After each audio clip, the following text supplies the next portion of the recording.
Today I'm going to tell you the truth about a Toyota oil burning engine. In this case, it's in a 2008 RAV4, and what it is, a 2.4 liter 2AZ FE engine. Now what happens is, as these engines age, they often start to burn some oil. It was a design flaw. They basically did not design the pistons and the piston rings correctly, and then oil gets burnt because instead of sealing the oil from the combustion chamber, the oil goes by the piston rings and is burnt inside the engine. Now it's relatively easy to tell if your engine's burning oil. If it's not dripping on the ground and you're losing oil, just take out a spark plug, and if you find the end of the spark plug has a bunch of built up carbon, it's all hard and it's starting to clog up the spark plug, you got an engine that's burning oil. Now when I was a young mechanic, Chevrolet made these Vegas that had serious oil burning problems.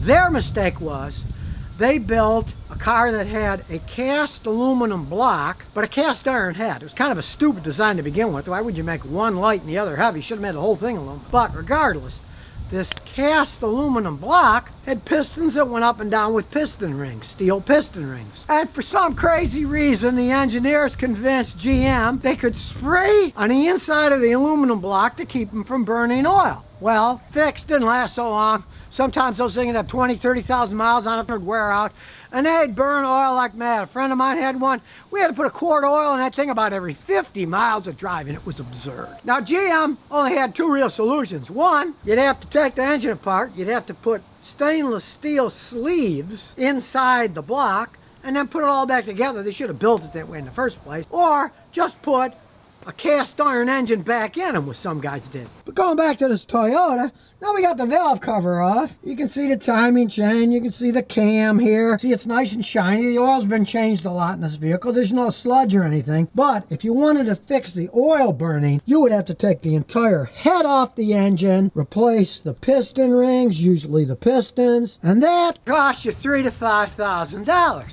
Now, the strange thing about this problem is sometimes Toyota fixes them for free, sometimes they don't. I've had customers had new piston rings, new pistons put in by Toyota for absolutely nothing. They stop burning oil. But I've also had customers, they wouldn't do anything for them. They'd say, oh, it's too high mileage, it's too old, but really, they know it was a design flaw. It's not like these people didn't change their oil regularly. As with the Chevy Vegas, it was a design flaw. Now, they don't burn oil as bad as the Vegas did, but for a perfection company like Toyota, kind of annoying to have a Toyota that burns oil, especially if you maintain the vehicle well. You change your oil all the time and it still burns oil. It's a design flaw that they should stand behind, regardless of the age or mileage of the car. They know they messed up with this particular engine. Now, they didn't make the block wrong like Chevy did in the Vega. This does have an aluminum block, but this has cast iron cylinder liners. So the pistons don't ride up and down on aluminum like they did in the Vega. They ride up and down on cast iron liners. The problem is they didn't make the piston rings and the pistons correctly, and those are the parts that wear. The main problems are these four-cylinder engines from 2007 to 2009. Those are the main ones that really burn oil. They obviously had some kind of production problems from 2007 to 2009. Now, they don't make these engines anymore, but they had a long run. They started in 2000 and they ended in 2018. But for the 2007 to 2009, they had a lot of problems. Now, Toyota claims that over 1.7 million of them were made that can have this problem. And they say that they will perform a test on them if they're under so many years and so many miles to determine if they need to be rebuilt or not. But Toyota never gave any figures on how many they actually rebuilt of these 1.7 million. They're not telling us, so we have no idea. And unfortunately, I see this all the time from most car manufacturers. They'll put out some kind of, oh, we screwed up, bring it in and we'll check it out. And from my experience, 9 times out of 10 with my own customers, they'll say, oh, that's not covered under their warranty. That's a different model, or that has too many miles, or yada, yada, yada. They're always making excuses. Now, other than the oil burning, it's actually a great engine. And since it's cast aluminum, this one, with cast iron liners, So it's got liners. The piston rings wear out in the pistons, but it's not like they blow up like the Chevy Vegas did. They didn't have anything lining them. They were just bare aluminum. These things will continue to run, but they do burn oil, which is a bad thing in a modern car, because if you burn oil, it's going to clog up the catalytic converter. Then you have to buy another catalytic converter. It'll ruin the oxygen sensors, even though it's a little bit at a time. Still eventually damages the vehicle. And of course, if you're not big on maintaining your car all that well, I had a customer of mine last year, and she was never checking the oil in her Camry, which had the same exact engine as that. When I checked it, it only had 1/2 of a quart of oil. Out of 4.5 quarts in it, only had half a quart left when I changed the oil. She's lucky it didn't blow the engine up. And I have seen engines blown up in these things because they ran out of oil because the people didn't realize they were burning oil. Of course, Toyota has such a good reputation. A lot of people just drive and they don't check anything. They don't check the air in the tires, they don't check the oil in the engine, they don't check the coolant, because they're used to a car that just runs and runs and runs, and they don't have to do anything to it. So let's say you got one of these engines, and it is burning oil. Why don't you just make a copy of this video, or leave it on your phone? Go to Toyota. Tell them, hey, that's not fair. You need to put new piston rings and pistons in this engine. You guys messed up. You should stand behind what you've built. I've personally got involved in some of my own customers' cars, and guess what? Magically, they got their engines rebuilt by local Toyota dealerships. I mean, I make no bones about it. Toyota makes really good vehicles, but they messed up on this particular design, especially a 2007 to 2009. So if you own one of these Toyotas, you just need to go to the sticker and look here. If it says 2AZFE, that means it's one of these engines that can burn oil, especially if it's a 2007 to 2009. Because wouldn't it be great if my video gets you a $3,000 to $5,000 repair job done for free?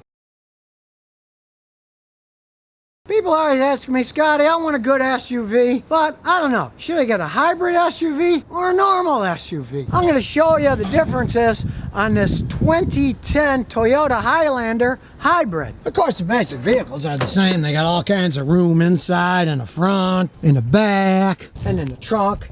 Pop everything down and fit a whole bunch of stuff in there. And yes, the hybrids get better gas mileage because, like a Toyota Prius, they have a gasoline engine, but they also have the hybrid synergy drive. Only in this case, it's a V6 engine. It has more horsepower to begin with, so it bumps the horsepower up a lot more than the little Prius. A regular modern V6 Highlander engine, gasoline, puts out about 270 horsepower. When you add the hybrid, to 306 horsepower. You get a little bit more power, but the level of complexity and expense that goes into a hybrid, I don't know if it really warrants that. Now, this hybrid Highlander gets 27 miles a gallon in town and 25 miles a gallon on a highway, which is decent for a vehicle this size. No great shakes, but decent for the size. While a non-hybrid V6 gets about 20 in town and about 26 on a highway. So on a highway, really, there isn't any difference. So when you consider the extra price you're going to pay for the hybrid vehicle if you buy it brand new, you're paying a lot more money.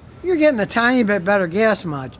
This isn't like a Toyota Prius, a little low-slung, highly efficient vehicle that's going to get 50-something miles a gallon or more in town. No, it's a big SUV. They can never be all that efficient just because of their weight and lack of aerodynamics. So if you're thinking about buying one of these hybrid just to save money on gas, you save a little bit on gas, but hey, you're paying a lot more for the vehicle. You're never going to recoup your investment. But as an overall investment, you never want to buy one of these things with high mileage used, because the repairs can be astronomical. This one's 10 years old. The rear end, the differential started to go out. It's starting to whine. There's the differential.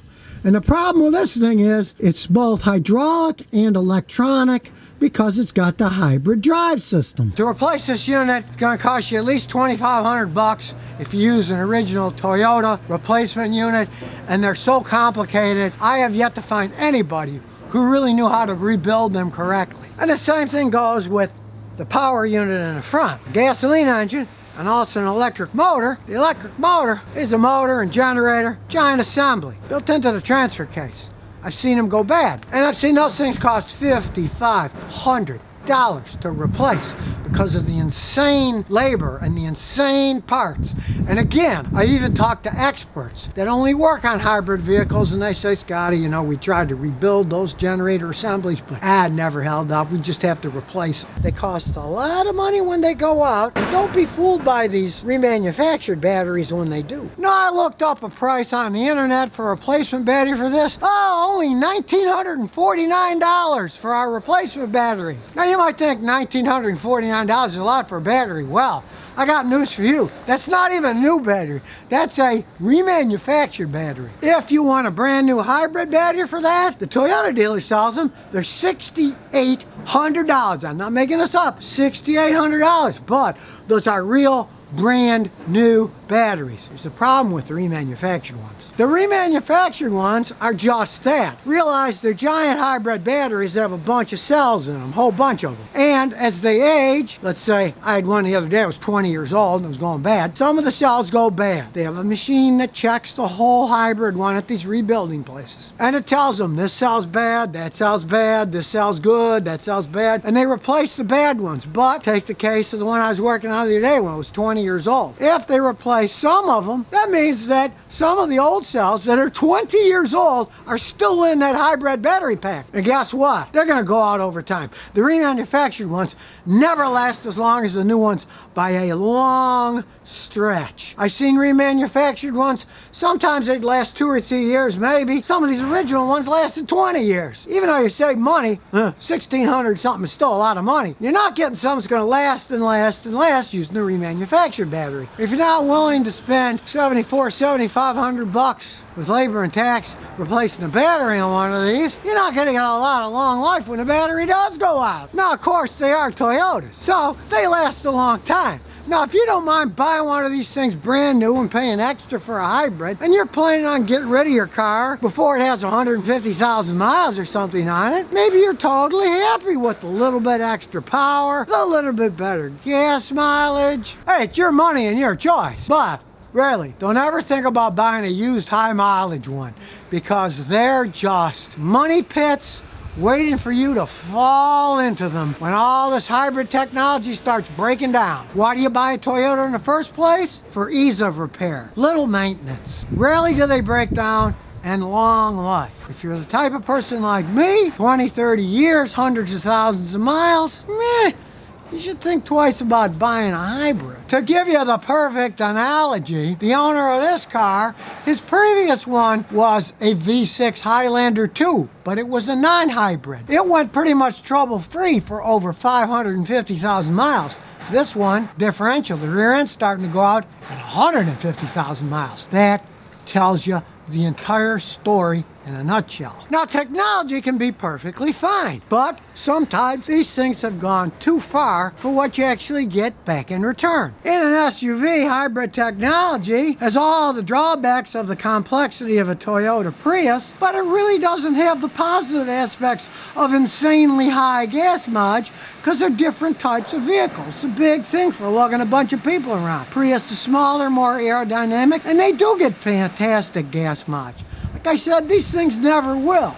So trying to squeeze a little bit more out of them, maybe not such a hot idea if you're looking in the long run of keeping them forever. So in this case, listen to Scotty. Yeah, I'm kind of a weird mechanic. I'm telling people, don't buy cars that break down. You think I'd tell them to get cars that break down? But I'm not that kind of mechanic.